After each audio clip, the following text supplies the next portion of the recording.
Break के बाद एक बार फिर से आपका इस्तकबाल है दुनिया जहां से निराले टीवी शो हिंदुस्तान हमारा में। अब बारी है किरदार पेश करने की। आदाब, मैं हूं हेमंत मिश्रा। किरदार में आप सभी का इस्तकबाल है।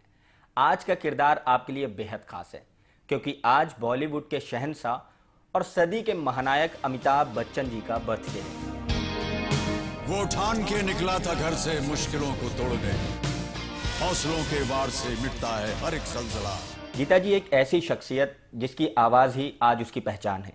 एक वक्त ऐसा था जब ऑल इंडिया रेडियो ने उसकी आवाज के लिए ही उसे मना कर दिया था। अमिताभ बच्चन जी के बारे में सभी जानते हैं कि उनका जन्मदिन 11 अक्टूबर को आता है और उनके पिता राष्ट्र कवि हरिवंश राय बच्चन फेमस कवि थे और उनकी माँ तेजी बच्चन सिख परिवार से बिलोंग करती हैं जो पार्टीशन से पहले पाकिस्तान में पैदा हुई थी, वहीं पली बड़ी थी। आज अमिताभ बच्चन जी के कई नाम हैं, big B, Amit, Amitabh, senior Bachchan, लेकिन बहुत कम लोग जानते हैं कि अमिताभ बच्चन जी जब पैदा हुए थे तो उनका नाम इनकलाब रखा था हरिवंश राय बच्चन ने। लेकिन उनके घर एक दफे जब सुमित्रा नंदन पंत जो एक फेमस कवि हैं देश के, वो आए तो उन्होंने कहा कि इनकलाब की जगह उन्होंने नाम सुझाया अमिताभ और कहा कि अमिताभ के जरिए ये बच्चा अपनी रोशनी दुनिया में फैलाएगा, मेरे ख्याल से इसका नाम अमिताभ आपको रखना चाहिए।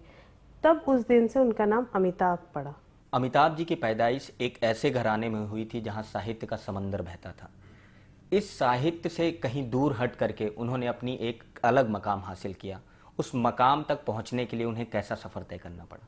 ये बात सच है कि साहित्यिक माहौल था और ऐसा नहीं है कि वो इस माहौल से उन्होंने खुद को अलग किया था। ये भी शायद बहुत कम लोग जानते हैं कि वो डबल MA हैं और उन्होंने पढ़ाई भी बहुत अच्छे नंबरों से पोस्ट ग्रेजुएशन तक की और एक्टिंग के साथ में उनका जुड़ाव तब हुआ जब वो कॉलेज में आए थे। गीता जी, बॉलीवुड के बारे में कहा जाता है कि यहाँ पर शुरुआत बड़ी मुश्किल से होती है। अमिताभ बच्चन जी को भी फिल्मी करियर में अपनी शुरुआती दौर में बहुत स्ट्रगल करना पड़ा। साथ हिंदुस्तानी फिल्म भी उन्हें बहुत संघर्ष और जद्दोजहद के बाद मिली।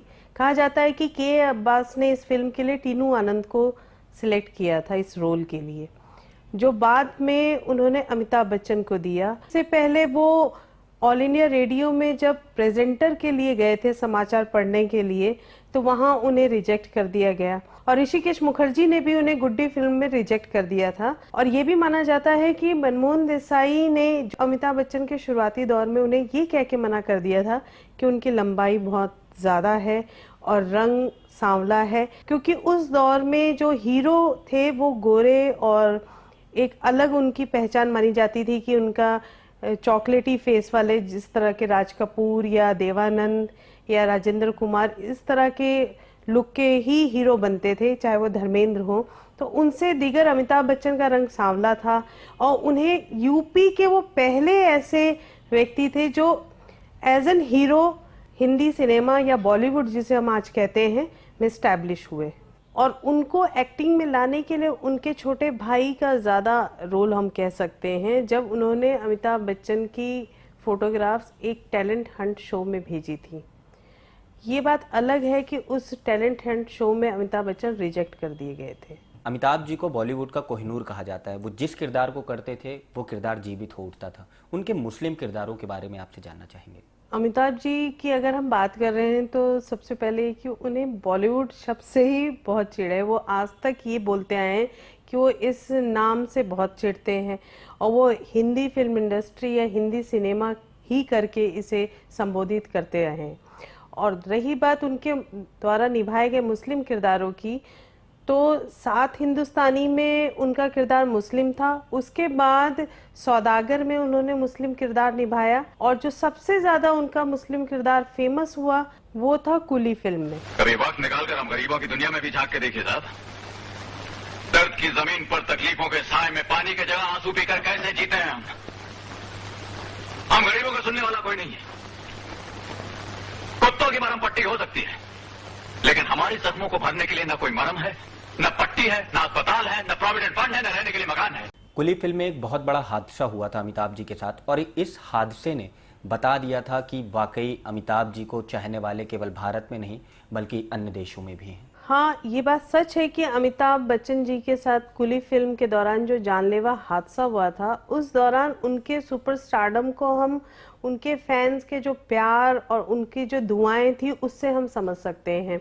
इंडिया में ही नहीं, लंदन में हो चाहे मिडिल ईस्ट हो, पाकिस्तान तक में उनके लिए दुआएं मांगी जा रही थी। एक वो समय आ गया था हॉस्पिटल में जब डॉक्टर्स ने उन्हें क्लिनिकली डेड घोषित कर दिया था। उसके बाद जब वो उस हादसे से ठीक हुए और उनकी रिकवरी शुरू हुई, तो 2 अगस्त को वो अपना वो दिन मानते हैं जब उनकी रिकवरी पूरी तरह से हुई और उस दिन उनका लगा जैसे कि उन्हें दोबारा जिंदगी मिली है।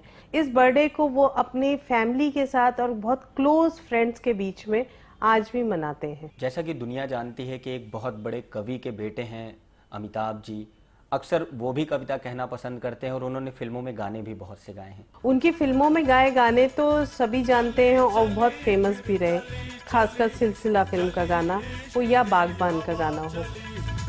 चली चली फिर चली चली चली इश्क दी हवा चली, अपने दिल पर को दीवाना, अपने दिल पर को दीवाना, ढूंढता दिल गली गली। ये बहुत कम लोग जानते हैं कि अमिताभ बच्चन को म्यूज़िक की इतनी अच्छी समझ है कि वो आज भी जब भी खाली मौका मिलता है, फुर्सत के चंद क्षणों में वो सितार बजाना पसंद करते हैं या सितार बजाते भी हैं। कहा जाता है कि फिल्मों में आने से पहले अमिताभ जी ने नौकरियां भी की हैं। एक्टिंग से पहले अमिताभ बच्चन ने 2 जगह जॉब की थी और कैलकाटा बेस्ड वो जॉब थी। गीता जी, आपसे आखिरी सवाल, छोटा पर्दा हो या बड़ा पर्दा, बॉलीवुड के शहंशाह ने अपनी बादशाहत आज तक कायम रखी है। ये बात सच है कि अमिताभ बच्चन ने ये दिखा दिया कि सुपरस्टारडम क्या होता है या सुपरस्टार का मतलब क्या होता है, उसके मायने क्या हैं, क्योंकि जब वो टीवी पर आए तो टीवी पर भी पूरी तरह से छा गए। मैं चला इंसान का इंसान से रिश्ता जोड़ने। अपने एक शो के जरिए वो इतना ज़्यादा लोगों के साथ कनेक्ट हो गए कि उनका वो शो आज भी हमेशा जब भी आता है टीआरपी में अव्वल रहा है। अमिताभ जी की जिंदगी से जुड़े अलग अलग पहलुओं से पर्दा उठाने के लिए आपका बहुत बहुत शुक्रिया। आज के किरदार में बस इतना ही। अगले एपिसोड में फिर होगी आपसे मुलाकात एक नए किरदार के साथ। तब तक के लिए खुदा हाफिज। आज के एपिसोड में बस इतना ही। आपको हमारा ये प्रोग्राम कैसा लगा ये बताने के लिए आप हमसे राब्ता कायम कर सकते हैं इस एड्रेस पर। यकीन मानिए आपका हर एक मशवरा हमारे लिए बेहद कीमती है। सुबह की आस किसी लम्हे जो घट जाती है, जिंदगी सहम के ख्वाबों से लिपट जाती है, शाम ढलते ही तेरा दर्द चमक उठता है, तीरगी दूर तलक रात की छूट जाती है। आहटे कौन सी ख्वाबों में बसी है जाने, आज भी रात गए नींद उचट जाती है। आज के एपिसोड में बस इतना ही। आपसे फिर होती है मुलाकात इतवार की सुबह ठीक 11:30 बजे हिंदुस्तान हमारा के संडे स्पेशल में। तब तक के लिए मैं त्रिदीप रमन अपनी को होस्ट साइमा खान और पूरी एनटीआई टीवी की टीम के साथ आपको कहना चाहता हूं अलविदा। आप खुश रहें, सलामत रहें, आबाद रहें। खुदा हाफिज। खुदा हाफिज। जो ये वतन जिंदा है तेरी जिंदगानी